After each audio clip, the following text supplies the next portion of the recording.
Енді Наурыз күні бәріміз ақ тілегімізді ақтарып, Алладан осы елімізге тыныштық, бәрін шаңырағымызға шаттық, береке тілеп жатамыз. Енді бата беретін ақсақалды аталарымыз бере жатар. Мен аналардың ақ тілегін өзімнің бір 3 шумақ жырымменен айтайын. Бисмиллахиррахманиррахим. Шаттансын ел, қане жұртым қаумала, алаш аман, келсін жұртым таубаға, Наурыз әкеп тайғазанға ырысты, астық толсын берекелі қамбаға.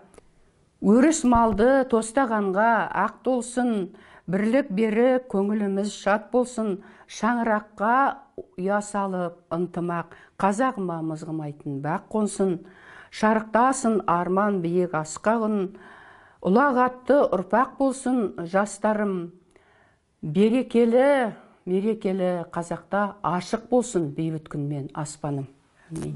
Тілегіміз қабыл болсын.